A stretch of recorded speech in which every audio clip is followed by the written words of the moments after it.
Welcome friends. तो film की शुरुआत में हमें 5 दोस्तों को दिखाया जाता है जो कि पेशे से साइंटिस्ट हैं और इनका काम आए दिन तूफानों में से जानकारी इकट्ठा करना है। अब इनमें हमें एक लड़की दिखाई जाती है जिसका नाम केट होता है और आज उसने ये खोज की थी कि उसने जो केमिकल बनाया है अगर वो कैसे भी करके उस तूफान के अंदर उस केमिकल को छोड़ दे तो वो तूफान खुद ब खुद बंद हो जाएगा। ऐसा कहकर वो एक वीडियो बना रही थी। इसके बाद सभी लोग तैयार होते हैं और गाड़ी में बैठते हैं, लेकिन जावेद नाम का उसका एक साथी बाहर ही रहता है क्योंकि उसे उस ट्विस्टर की रीडिंग लेनी थी। इसके बाद वो सभी लोग तूफान के अंदर घुसने लगते हैं, लेकिन वो जैसे जैसे अंदर जा रहे थे तभी तूफान बहुत तेज होने लगता है और देखते ही देखते उनकी गाड़ी के पीछे लगी ट्रॉली को पलटा देता है। अब हालांकि उसके ड्रम खुद ही पलट गए थे तो जो उसका सामान था वो अपने आप ऊपर खींचने लगा था, तो उन लोगों को समझ नहीं आता और वो लोग उस गाड़ी को भगाने लगते हैं। अभी तक उनको लग रहा था कि हमारा काम बनना है, लेकिन तभी जावेद उन्हें बताता है कि वो केमिकल ने तो कुछ रिएक्शन ही नहीं करा और वो तूफान इतनी तेज होता है कि उनकी गाड़ी को भी अपनी चपेट में लेने की कोशिश करता है। वो लोग लगातार अपनी गाड़ी तेज भगाने लगते हैं, लेकिन तभी हवा का एक झोंका आता है और उनकी गाड़ी को पलटा देता है। गाड़ी पलटाने के बाद वो लोग उतर के भागने लगते हैं, लेकिन केट के 2 साथी उस तूफान के हवाले हो जाते हैं और वो मर जाते हैं। इसके बाद केट का एक दोस्त जो कि उसे पकड़कर एक पुल के नीचे दबा लेता है, लेकिन हालांकि वो केट को तो बचा लेता है परंतु वो खुद मर जाता है। इसके बाद जब तूफान ठंडा होता है तो वो आसपास हुई तबाही को देखकर बहुत हैरान हो जाती है। अब हमें 5 साल आगे का टाइम दिखाया जाता है जहाँ पर केट मौसम विभाग की हेड बन चुकी है। इसके बाद हमें जावेद को दिखाया जाता है जो कि उससे मिलने उसी के ऑफिस आता है। जब केट उसके पास आती है तो वो उसे बताता है कि मेरी कंपनी ने एक ऐसा ट्रैकर बनाया है कि अगर हम कैसे भी करके उसे तूफान के बीचों बीच लगा देंगे तो हम आने वाले तूफानों की लोकेशन खुद ब खुद पता कर लेंगे। ये सुनकर केट राजी हो जाती है। ये दोनों आपस में बात कर ही रहे होते हैं कि तभी यहाँ मेन हीरो की एंट्री होती है जिसका नाम टायरेंट होता है। ये देखने में काफी कूल था और उसके पास एक बहुत ही हाईली मॉडिफाइड ट्रक भी होता है। वो अपने ट्रक से उतरता है और अपना कुछ सामान जो साथ लाया था उसको बेचने लगता है क्योंकि वो एक इन्फ्लुएंसर भी है। इसके बाद वो केट के पास आता है उससे बात करने के लिए, लेकिन केट को उसमें कोई इंटरेस्ट नहीं होता। अब केट और जावेद दोनों गाड़ी में बैठकर जो नया तूफान आया है उसकी रीडिंग लेने के लिए चले जाते हैं और उनके साथ ही साथ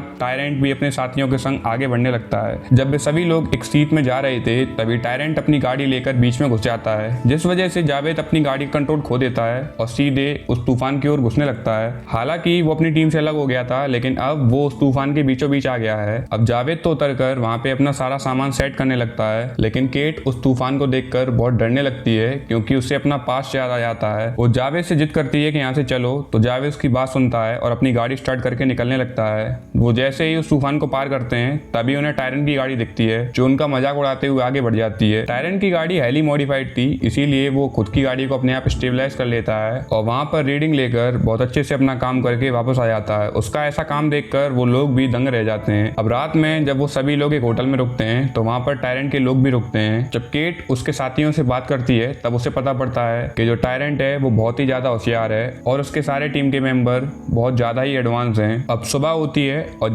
केट और टायरेंट आपस में बात कर रहे होते हैं, लेकिन तभी केट को पता लगता है कि एक और बहुत बड़ा तूफान आने वाला है। तो केट टायरेंट को लेकर फटाफट से उस तूफान की तरफ जाने लगती है। अब उस तूफान ने हवा का रुख मोड़ दिया था तो वो तूफान उस जगह ना आकर कहीं और आने लगता है, तो इस वजह से केट की जो टीम होती है वो टायरेंट की टीम से अलग हो जाती है और सीधे उस जगह पहुंच जाती है जहां पर बहुत तेजी से तूफान आ रहा था। अब जावेद और केट वहां पहुंचकर अपनी अपनी चीजें लगाने लगते हैं और उस तूफान की जानकारी लेने लगते हैं और तभी हमें पता लगता है कि ये तूफान इससे पहले एक गांव की ओर आया था जो इसने पूरा का पूरा नष्ट कर दिया है। तो वो लोग वहां से निकलकर सीधे उस गांव की ओर आते हैं जहां पर वो लोग देखते हैं कि टायलर की टीम पहले ही वहां पहुंच चुकी है और अपनी बची कुछ सामान उनमें आपस में बांट रही है जिससे उन्हें खाना और पानी मिल सके। ये चीज देखकर गेट के अंदर उसके लिए प्यार जाग जाता है। इसके बाद टायलर की टीम उसे बताती है कि हमारा जो पैसा जो हम सामान बेचकर खरीदते हैं उस पैसों से हम इन लोगों की मदद करते हैं जिनके घर तूफान में नष्ट हो जाते हैं। इसके बाद हमें जावेद को दिखाया जाता है जो कि किसी आदमी को लेकर उस जगह आया था और उन सभी को नक्शा दिखा रहा था। तभी हमें पता लगता है कि जावेद उन लोगों का घर जबरदस्ती बेच देता है जिनका घर उस तूफान में नष्ट हो जाता है। ये सुनकर केट उससे कहने आती है कि तुम ऐसा क्यों करते हो, तुम्हें आखिरकार पैसों की इतनी क्या नीड हो गई है। तो जावेद उसे गुस्सा होकर कहता है कि तुमने ऐसा क्या कर दिया, तुमने तो बल्कि अपने पुराने टाइम पे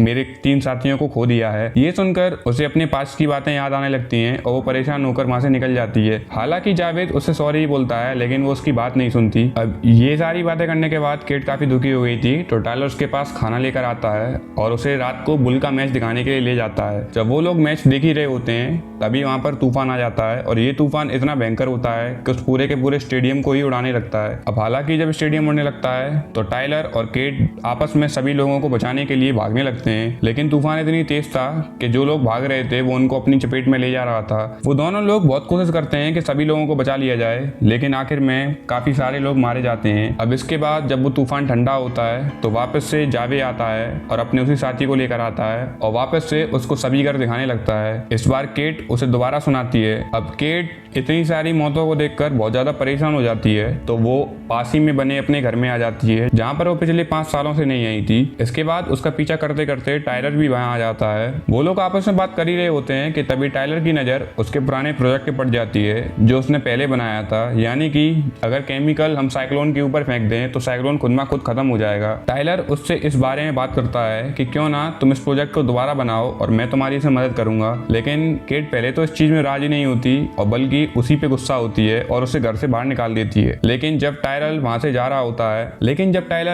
रहा होता है तो केट खुद में खुद आकर उसे रोकती है और उसके प्लान के लिए राजी हो जाती है। अब दोनों लोग उसी के घर में रुककर बहुत मेहनत करते हैं और उसका प्रोजेक्ट एकदम तैयार कर देते हैं। और जब एक बार और तूफान आता है तो वो दोनों लोग गाड़ी में केमिकल को भरकर तूफान की ओर चलने लगते हैं। अब जैसे ही वो बीच तूफान में आ जाते हैं तो गाड़ी को दोबारा से सीज कर देते हैं और उसके ऊपर केमिकल को फेंक देते हैं। वो केमिकल साइक्लोन के अंदर पहुंच जाता है और एक मैजिक होता है कि वो साइक्लोन खुद में खुद गायब हो जाता है, यानी कि जो मिशन केट पिछले 5 सालों से करना चाह रही थी वो आखिरकार टाइलर के साथ पूरा हो गया। अब ये सुनकर वो दोनों बहुत खुश होते हैं। अब सुबह जब जावी केट के पास आता है तो वो उससे माफी मांगता है और उससे कहता है कि मैंने ये सब बहुत गलत किया, मैं पैसों के लालच में आ गया था। लेकिन केट उसे समझाती है और उसकी माफी को स्वीकार कर लेती है। अब वो तीनों लोग दोबारा से मिलते हैं और एक नए साइक्लोन की तरफ बढ़ने लगते हैं। इस बार ये साइक्लोन काफी बड़ा था। उन तीनों लोगों की टीम आगे बढ़ी रही होती है कि तभी उस साइक्लोन की चपेट में एक मील आ जाती है जो कि पेट्रोल की होती है और देखते देखते वहां पर बहुत आग लग जाती है। अब जावे की गाड़ी भी पलट जाती है और इसके साथ साथ वो सभी इंजर्ड होने लगे थे, लेकिन तभी वो अपनी गाड़ी वहां से भगा ले जाते हैं और शहर की ओर आ जाते हैं। लेकिन वो तूफान इतनी तेज था कि उनका पीछा करते हुए उस शहर में आ जाता है और शहर में आकर तबाही मचाने लगता है। उस तूफान की वजह से एक बस आकर टाइलर के पैर में गिर जाती है, जिस वजह से उसका पैर दब जाता है। लेकिन सही मौके पर जावे वहां आ जाता है और उसके पैर को निकाल लेता है। अब वो लोग बहुत ज्यादा डर रहे थे क्योंकि उन्हें पता था कि अगर हमने कुछ नहीं किया तो यहाँ पर खड़े हुए सारे लोग मारे जाएंगे, क्योंकि देखते देखते लोगों के घर भी उठ रहे थे। जिनमें लोग बैठे थे वो लोग अपना ऊपर जा रहे थे। ये देखकर केट के अंदर एक आइडिया आता है और वो अपनी गाड़ी को उठाती है और साइक्लोन के बीच में जाना शुरू कर देती है। अब वो आगे जैसे जैसे पहुंचती है और अपनी गाड़ी को सीज करती है। इसके बाद वो सारा केमिकल उसके अंदर रिलीज कर देती है। अब केमिकल रिलीज होने के तुरंत बाद ही वो साइक्लोन और तेज हो जाता है और उसकी गाड़ी को पलटने लगता है। वो गाड़ी के नीचे दब जाती है, लेकिन तभी एक मैजिक होता है और वापस से वो साइक्लोन ठंडा होने लगता है। इसके साथ जब गांव से सभी लोग बाहर आकर देखते हैं तो साइक्लोन पूरी तरह से खत्म हो जाता है और जावी और टाइलर भागकर आते हैं और केट को गाड़ी से बाहर निकालते हैं। अब तीनों लोग बिल्कुल सही सलामत थे और उन्होंने तूफानों पर अपना दम जमा दिया था। और इसी के साथ इस मूवी का एंड हो जाता है। अगर ये मूवी आपको पसंद आई हो तो एक लाइक और सब्सक्राइब जरूर करें। Thank you guys.